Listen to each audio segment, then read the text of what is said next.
Everyone thinks they understand India's energy problem. Oil, right? Nope. Here's the twist. Oil isn't actually the issue. India's real energy vulnerability?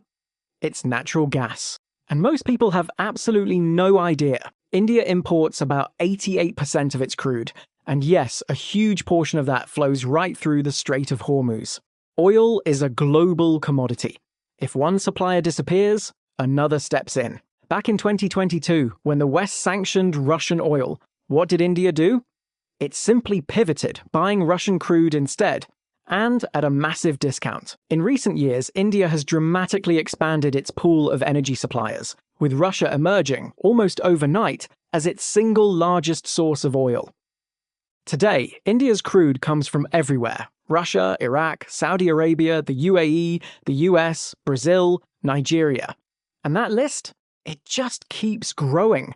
The country even maintains strategic reserves, enough to cover weeks of imports if something suddenly goes sideways, say a conflict or a global shock. It's painful, yes, but it's not uncharted territory. India has weathered oil crises before. But what's coming on the gas front? That's a completely different story. You've really only got two options. Option 1, pipelines. Fixed, expensive, point A to point B pipelines. Option 2, LNG, liquefied natural gas. And that process is wild. You supercool the gas down to 162 degrees C, turning it into a liquid. Then you load that onto a specialized tanker and send it across the ocean. It's a whole system, way more complex than most people think. Then the destination country has to heat it back into gas at a specialized terminal, a whole operation of its own. And every single step along the way demands billions in fixed infrastructure. Most of the world's LNG supply? It's already spoken for. Japan locked in long-term contracts. South Korea signed long-term contracts. China, Europe, all committed years ago. Qatar, Australia, the US, their production is tied up under 20-year deals with these buyers. So what's actually left over? On the global energy stage, the spot market plays by its own rules, and those rules are brutal. India has a bold, almost audacious gas target. Right now, gas makes up just about 6% of the country's energy mix.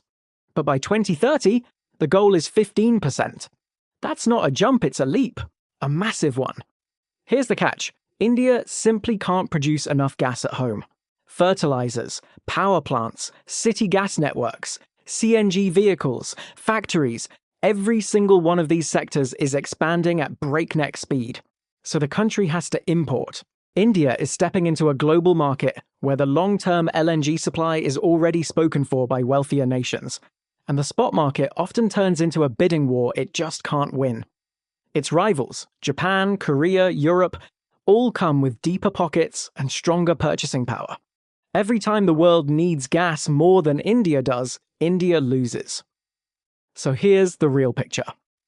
Oil? India has diversified. It has options. It's been through this before.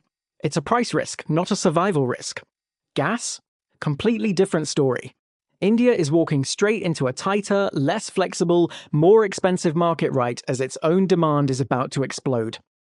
And the countries that locked in cheap, long-term supplies? They're sitting far more comfortably.